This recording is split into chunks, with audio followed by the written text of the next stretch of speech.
Hey everybody, this is Ryan McClanahan with historythroughcards.com. Hope you're all doing very well today.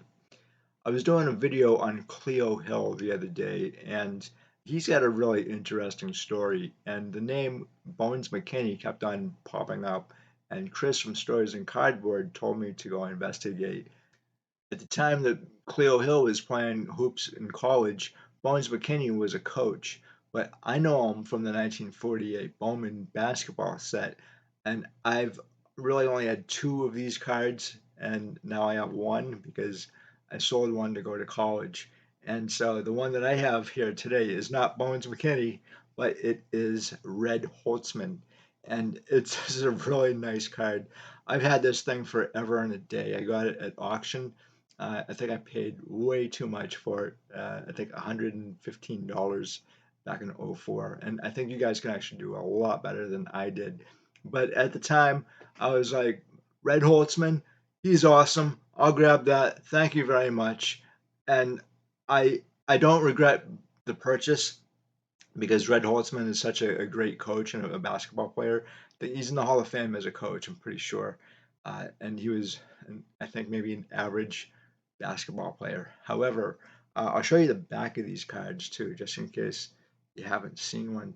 These cards actually don't come up very often, and I think Bowman actually printed them in less quantities than football, and I'm pretty sure that football was printed at a third of that of baseball.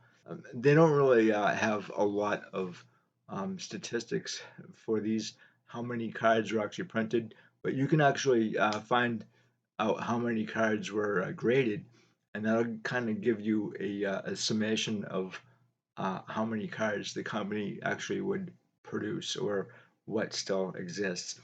I think basketball, for the most part, especially in the 1940s and when these cards came out. I think those were actually more issued in the Midwest. I don't really think that a whole lot of them were issued in like the East Coast or West Coast. Wouldn't have any. In fact, Bowman did have a set of Pacific Coast League cards in 1949, and nobody actually knows how those cards were distributed.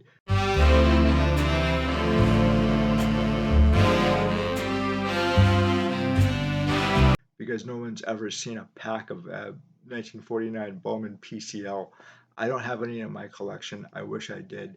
They're very, very expensive cards, and you really have to be a fan of A, the PCL, and B, kind of know who the ball players are because a lot of the ball players in the PCL, they are well known, at least to me, because I study the stuff.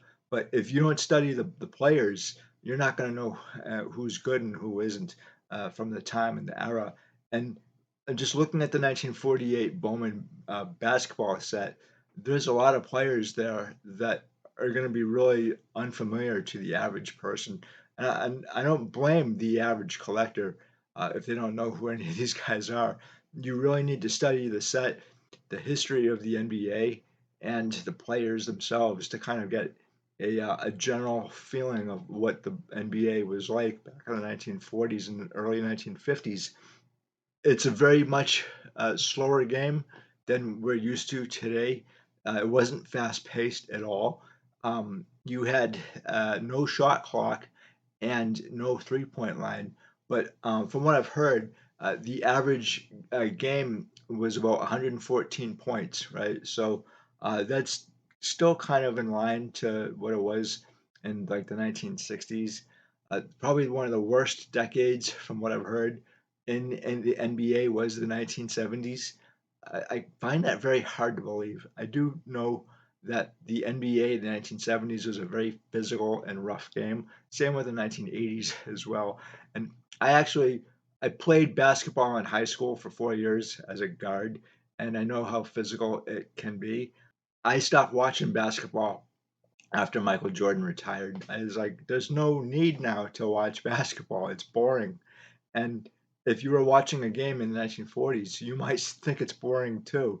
And so it's a very different game, but I find it very fascinating. The NBA actually was started in 1946 through a merger of two professional leagues. And so they've tried to have professional leagues in basketball getting back to 1925. And so the history behind this stuff is really fascinating. I'm probably going to talk more about it in the future, along with Red Holtzman here and some of the teams I'd like to actually talk about too, because the Providence Steamrollers sounds really fascinating to me.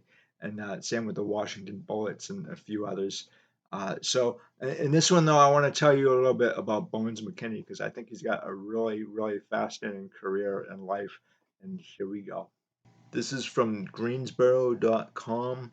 Legendary Wake coach dies at 78. Horace Bones McKinney, May 16th, 1997, by Jim Schuster and Millicent Rothrock.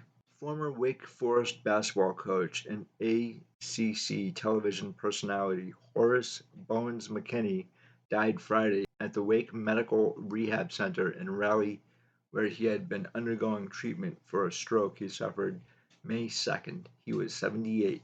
McKinney was known for his sideline antics and showmanship, but his funny ways didn't mean opposing coaches and teams didn't take him seriously. His Wake Forest teams won the ACC tournament in 1961 and 1962. His 1962 squad advanced to the Final Four of the NCAA tournament, the last Demon Deacon team to do so. The team lost to Ohio State. McKinney was an assistant coach at Wake Forest under Murray Greason from 1951 to 1957 and head coach from 1958 to 1965. He eventually coached the Carolina Cougars of the American Basketball Association, but later returned to college basketball as a color commentator. McKinney was taken to Raleigh's Rex Hospital after his stroke and had recently been moved to Wake Medical Center. He was experiencing problems with speech and movement after the stroke, a family spokesman said last week. McKinney died at 5:05 p.m. Friday, the hospital said. The exact cause of death was not immediately known. On the basketball court, McKinney often wore red socks and a bow tie for good luck and once had a seatbelt fastened to his seat on the bench to keep him from harassing referees. He was known to throw towels and even shoes into the stands to the delight of fans. The long and lean McKinney was so superstitious as a coach and player that he once wore the same clothes 10 straight days during a playoff stretch while in the NBA. McKinney's teams produced such great players as Len Chappell and Billy Packer, now the wildly acclaimed basketball commentator for CBS Sports. After graduation, Packer stayed at Wake to serve as McKinney's assistant coach. Packer and McKinney were reunited as commentators on some ACC games of the week. Quote, he was a wonderful guy and a real treasure, said Packer. He was as much a treasure as a person as he was as a coach. Packer said when he first arrived at Wake, McKinney was respected equally in the community, both as a coach and as a Baptist minister. One of the tragedies of his life was that when he was at his peak as a coach, he was also at his peak as a minister. Packer said, unfortunately, none of the people who knew him well helped him much with the time management. He tried to move forward in both areas. McKinney's sharp sense of wit made him a hit on the speaking circuit. I don't know of anyone more funny than Bones, said Skeeter Francis, former Wake Forest sports information director and assistant commissioner of the ACC. He kept people laughing whether he was playing or coaching. Fellow coach and friend Dean Smith of UNC Chapel Hill said McKinney was one of the funniest people he had ever known. I played golf with him last summer, and I don't know if I've ever laughed more during a round, Smith said, but I hope the fact that he could be so funny didn't take away from what he accomplished in basketball. He was truly one of the best coaches we've had in the ACC. In fact, McKinney was the most successful ACC coach against Smith with a 8-2 record. Jack Murdoch played for McKinney and later coached with him at Wake Forest. He had a unique ability to relate to his players in such a way that he made better players out of them regardless of the talent they had, Murdoch said. He could make players play far better than they ever should. Back then, except for the years of Billy Packer and Len Chappell, the only way Wake Forest survived was Coach McKinney taking the talent he had and maximizing his strengths and taking advantage of the weaknesses of the other team.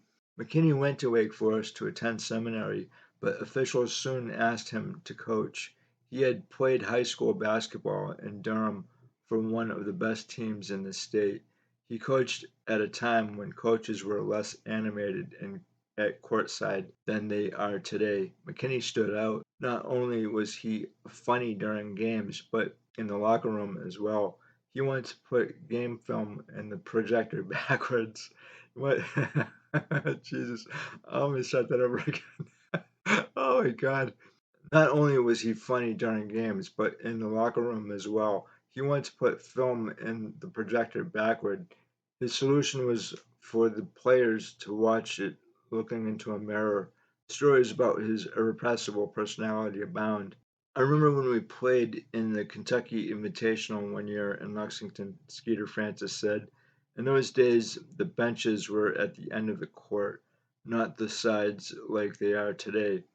During the heat of the game, Bones kicked up his foot and his loafer went flying out into the free throw line.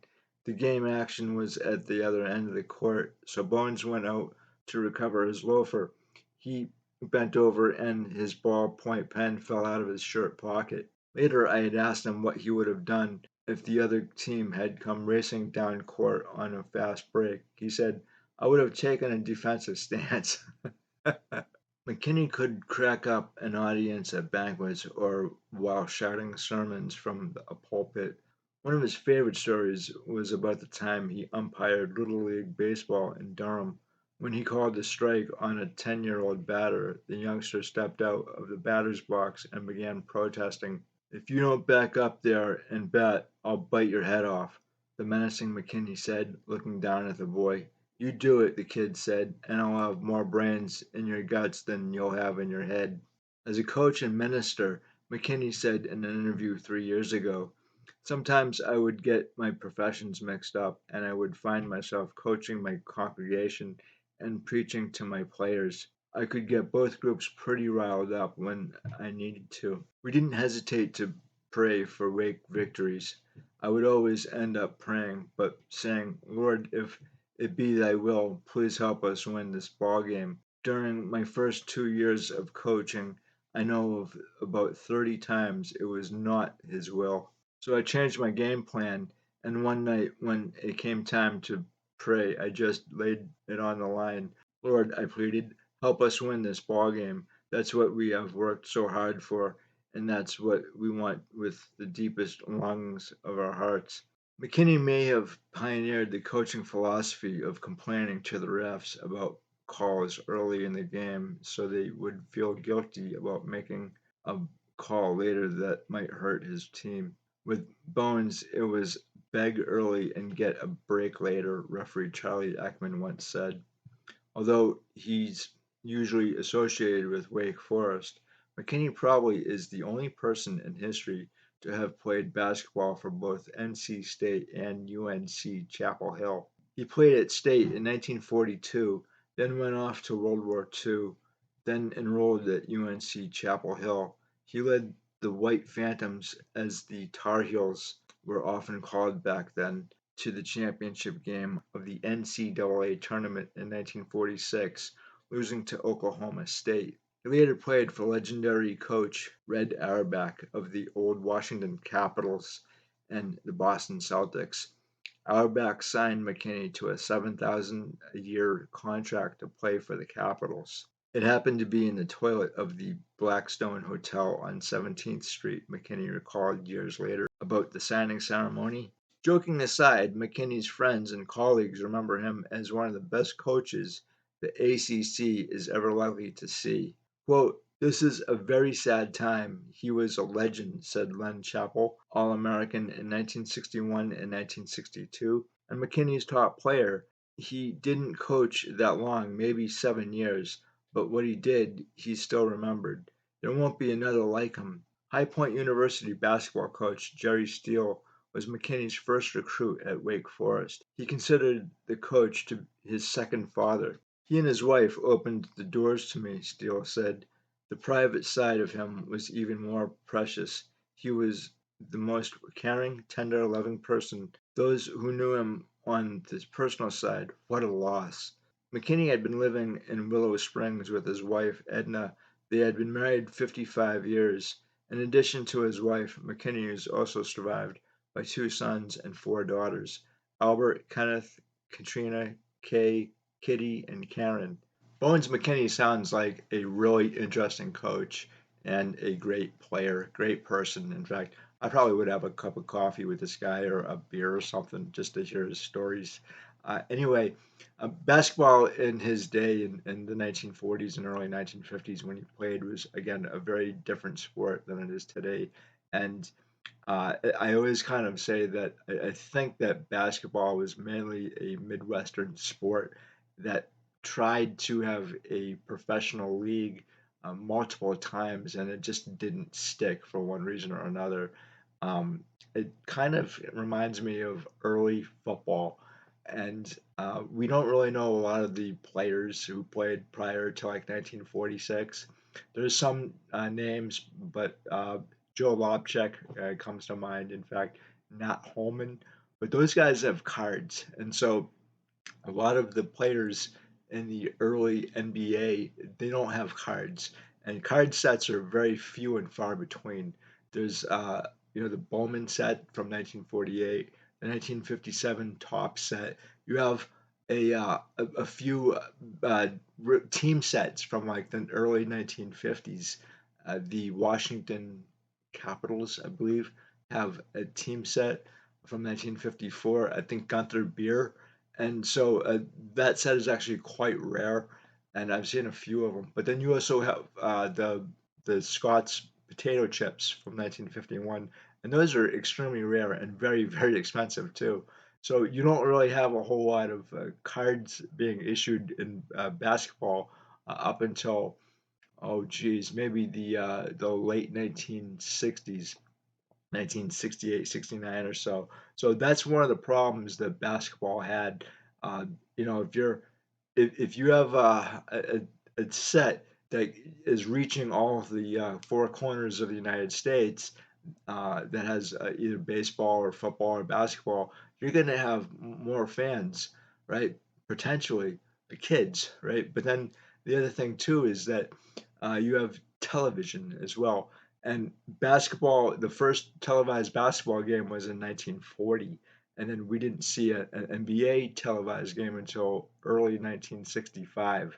And even then, if you guys have ever watched or tried to watch a basketball game from like the 1960s or especially the 1970s and early 1980s, it's impossible. You're not going to see the entire game.